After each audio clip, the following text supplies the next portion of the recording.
গত বছরের 5ই আগস্ট থেকে ভারতের দিল্লিতে আছেন বাংলাদেশের সাবেক প্রধানমন্ত্রী শেখ হাসিনা।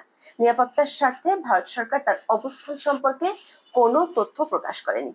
এমনকি তার সাথে পরিবারের দুই একজন সদস্য ছাড়া অন্য কারো সাক্ষাৎও করতে দেয়নি। কিন্তু সম্প্রতি ভারত সরকার বাংলাদেশ আওয়ামী লীগ সভানেত্রী শেখ হাসিনার সাথে দলটির কয়েকজন নেতার সাক্ষাতের অনুমতি দিয়েছে। ফলে শেখ হাসিনা দেশ ছাড়ার 1 বছরের মাথায় প্রথমবারের মতো দলটির কয়েকজন শীর্ষ নেতার সঙ্গে মুখোমুখি বৈঠক করতে যাচ্ছেন।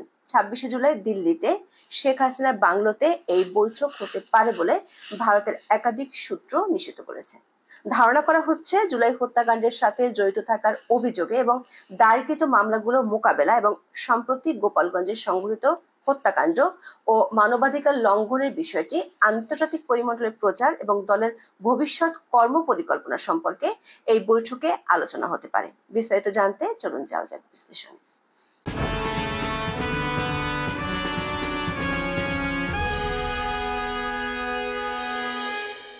জুলাই আন্দোলনে গত বছরের 5ই আগস্ট ক্ষমতা হারায় আওয়ামী লীগ। দলটি 2009 সাল থেকে একটানা বাংলাদেশের ক্ষমতার কেন্দ্রে ছিল।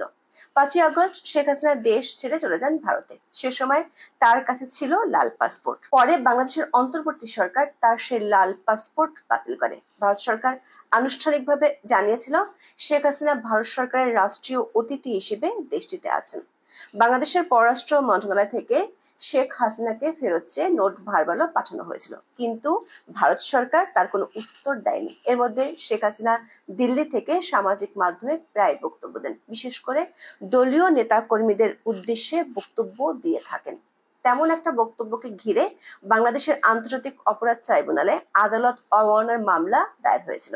মামলাটিতে আদালত শেখ হাসিনাকে 6 মাসের কারাদণ্ড দিয়েছেন। শেখ হাসিনা এমন বক্তব্য দেওয়ার বিষয়টি নিয়ে বাংলাদেশের অন্তর্বর্তী সরকারের প্রধান উপদেষ্টা অধ্যাপক মোহাম্মদ ইউনূস ভারতের প্রধানমন্ত্রী নরেন্দ্র মোদীর সাথে সাক্ষাতে তুলে ধরেছিলেন, কিন্তু ভারত সরকারের পক্ষ থেকে সামাজিক মাধ্যম ব্যবহারের স্বাধীনতায় দেশটি হস্তক্ষেপ করা সম্ভব নয় বলে জানানো হয়েছিল।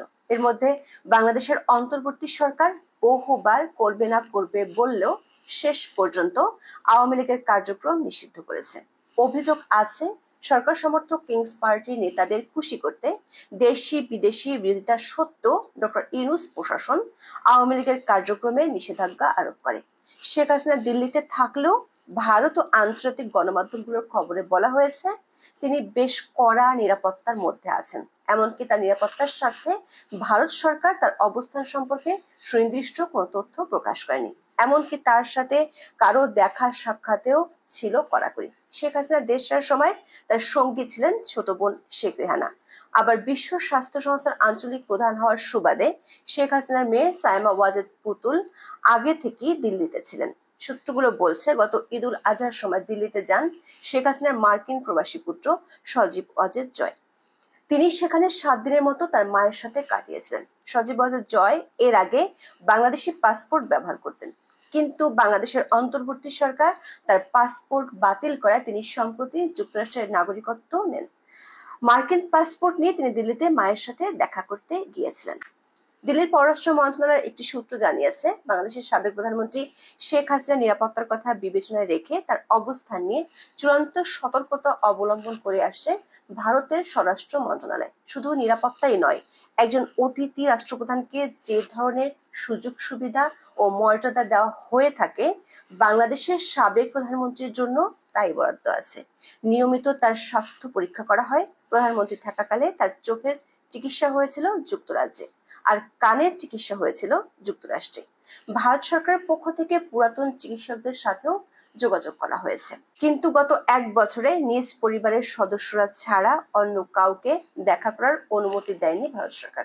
তবে সম্প্রতি ভারত সরকারের পক্ষ থেকে এ বিষয়ে সবুজ সংকেত মিলেছে। সম্প্রতি তার সাথে তার বেশ কয়েকজন ঘনিষ্ঠ আত্মীয় দেখা করেছেন। এদের মধ্যে শেখ হেলাল উদ্দিন ও শেখ ফজলুল করিম সেলিম এবং হাসনাত আব্দুল্লাহ আছেন বলে নিশ্চিত হওয়া গেছে। দিল্লির সূত্রগুলো থেকে জানা গেছে, 26শে জুলাই শনিবার ভারতে অবস্থানকারী আওয়ামী লীগের কয়েকজন নেতা শেখ হাসিনার সাথে সাক্ষাৎ করবেন। এরই মধ্যে শেখ হাসিনা যে বাংলোতে থাকেন সেই বাংলোতে তার জন্য একটি অফিস বরাদ্দ করা হয়েছে ভারত সরকারের পক্ষ থেকে। ভারতের স্বরাষ্ট্র মন্ত্রণালয়ের উচ্চপদস্থ কয়েকজন কর্মকর্তা বাংলাদেশের সাবেক এই প্রধানমন্ত্রীর অফিসের কাজকর্ম দেখভাল করেন। আওয়ামী লীগের একটি সূত্র জানিয়েছে, আওয়ামী লীগের নেতাদের মধ্যে এখনো পর্যন্ত শুধুমাত্র সাবেক স্বরাষ্ট্রমন্ত্রী আসাদুজ্জামান খান কামাল শেখ হাসিনার সঙ্গে দেখা করার সুযোগ পেয়েছিলেন। ঢাকায় আন্তর্জাতিক অপরাধ আদালতে একই মামলায় অভিযুক্ত শেখ হাসিনা ও আসাদুজ্জামান খান কামাল। সেই মামলার শুনানি শুরু হয়েছে। সাবেক আইজিপি কে এই মামলায় রাজসাক্ষী করা হয়েছে। জানা গেছে, এই মামলা নিয়ে আলোচনার জন্য সাবেক স্বরাষ্ট্রমন্ত্রীকে দেখা করার অনুমতি দেওয়া হয়। গত বছরের 5ই আগস্টের পর থেকে আওয়ামী লীগের অনেক নেতাই ভারতে আছেন। তাদের অনেকেই দিল্লিতে গিয়ে শেখ হাসিনার সঙ্গে দেখা করার চেষ্টা করেছিলেন, কিন্তু তখন অনুমতি পাননি। সূত্রগুলো বলছে, টেলিফোনে অনেকের সঙ্গে কথা বলেন শেখ হাসিনা, যদিও সেই সংখ্যা সীমিত। আওয়ামী লীগে সভাপতি, সাধারণ সম্পাদক মিলে 81 জনের সম্পাদক মণ্ডলী আছেন। তাদের 9 জন প্রেসিডিয়াম সদস্য। তবে শেখ হাসিনা ও সাধারণ সম্পাদক ওবায়দুল কাদের বাদে এখন ভারতে আছেন মাত্র 2 জন প্রেসিডিয়াম সদস্য। তাদের একজন AHM খায়রুজ্জামান লিটন, তিনি ভারতে থাকলেও তাকে দলের কাজে যুক্ত করা হয়নি পার্টির অভ্যন্তরীণ বিরোধিতার কারণে। আর একজন প্রেসিডিয়াম সদস্য হলেন মুক্তিযোদ্ধা মোফাজ্জল হোসেন চৌধুরী মায়া। প্রেসিডিয়ামের পরে আছেন সম্পাদক মণ্ডলী। সেই কমিটির সদস্য 35 জন। তাদের মধ্যে 27 জন ভারতে আছেন বলে জানা গেছে। এছাড়া কেন্দ্রীয় কমিটির সদস্য আছেন 27 জন। তাদেরও হাতে গোনা কয়েকজন ভারতে আছেন। শীর্ষ নেতাদের কতজন শেষ পর্যন্ত শেখ হাসিনার সাক্ষাৎ পাবেন তা সুনির্দিষ্টভাবে জানা যায়নি।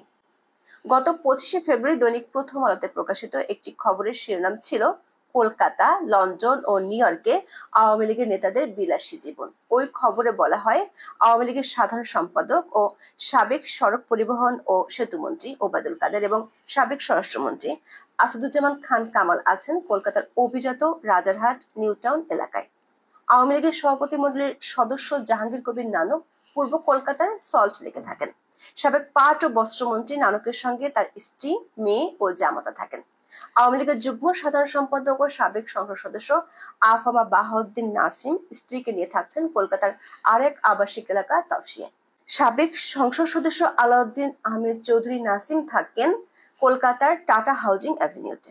এছাড়া আওয়ামী লীগের প্রভাবশালী নেতাদের মধ্যে শেখ ফজল করিম সেলিম, শেখ হেলাল উদ্দিন ও তার ছেলে শেখ তন্ময়, নজরুল হামিদ বিপু, অসীম কুমার উকিল ও তার স্ত্রী অধ্যাপক অপু উকিল, যশোরের সাবেক এমপি শাহিন চাকলাদার, যুবলীগের সাবেক চেয়ারম্যান ওমর ফারুক চৌধুরী সহ অনেকেই কলকাতা সহ ভারতের বিভিন্ন স্থানে অবস্থান করছেন।